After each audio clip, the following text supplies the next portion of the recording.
Since 2013, the Girls Education Challenge project implemented by Cheshire Services Uganda (CSU) has been supporting girls with disabilities to enroll, learn and retain in schools. Recognizing the importance of long-term impact, a sustainability plan was developed from the project's outset. This plan addressed key project areas to ensure continued existence and targeted various stakeholders that are involved in the project. We've looked at sustainability at the individual level of the girl. You would want to build the capacity of the girl to understand who they are, what their rights are, so that they are able to demand for these rights. The outcome of the project is basically to ensure girls access education. And if they can access education, then they should also be able to stay longer in education so that they could be able to sustain themselves socially and economically. I can lead an independent life through this work, and in the future I can be able to sustain myself from this mechanic workshop. As part of individual transition plan support, CSU supported girls and boys with disabilities to apply for government action while joining university and other tertiary institutions.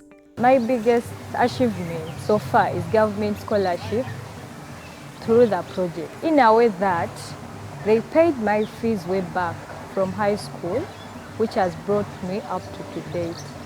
In order to better support the children with disabilities, it was crucial for the project to support infrastructure development in the participating schools. This infrastructure benefits not only the current students with disabilities in these schools, but also the future students. So schools have increasingly become safer for the girls and the boys with disabilities. At classroom level, they can access all the facilities like the library, the laboratories. Then we have the dormitories for those who were coming from far, those who were commuting using the bus.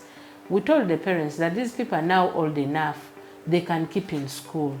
Yeah, we have also seen schools as we end the project are growing with the parents on how parents are going to continue paying. Some have agreed to offer half bursaries to the girls with disabilities so that if post the project, the girls can continue to access school. We have engaged the parents, we have engaged the schools, we have engaged the teachers, and in fact, I must state, when the first term began, after we had closed direct intervention to the children, we registered 98% report back to school. And for us, that's a huge achievement. The good news about this particular project, we've been working closely with KCCA, and he has been the main government partner. Kampala Capital City Authority was able to employ one of the persons that were paying us as an inclusive education officer as a full-time staff and paid by the government. That's a huge other achievement.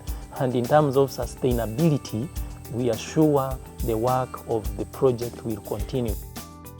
It is a known factor that poverty plays a key role in further worsening the plight of children with disabilities in Uganda. It therefore became crucial for the project to develop and support parents in various poverty eradicating projects. CSU organized parents in savings and credit groups which after registration were linked to Opportunity Bank for low-interest loans. Done yasooka nagitandikisaamu bizinesi kati eyaddako ate yannyamba nnyo kubanga yajja kwongeramu bwongezi mu bye mbadde nkola. Naye mu kukola nasobola kwepangisiriza ennyumba wensula. Nsobola okuliisa omwana wange n'alya. Enteekateeka gye nnina Cheshire ne bubabukedde nkya neevaawo. Ndi mumalirivu era ndi mweteefuteefu okusigala nga nkola bulungi nga bwe mbadde nkola. Nsobole okwongera nga nzijjayo loan mu Opportunity Bank nesobola okuba nga ntambuza bizinesi eno okwongera okulaba nti egaziwa. At the core of the Sustainability Action Plan was an inclusive education policy that was fast-tracked to the government to form a basis of institutionalized policy towards children with learning difficulties. We have been working so hard to ensure that the National Inclusive Education Policy is approved by government. So the policy once approved, would guide all stakeholders right from government, the Ministry of Education, and would also further streamline on the roles of stakeholders in the issue of inclusion, and also guide the schools on what to do for children with disabilities. I want to specifically thank the partners we've worked with: KCCA, Ministry of Gender, Labour and Social Development, Ministry of Education, specifically Special Needs Department, funders FCDO, who have actually supported this project for the last 10 years, but not to forget the staff and the board of directors of GEC Services, who have tirelessly worked hard to make sure this project is successful.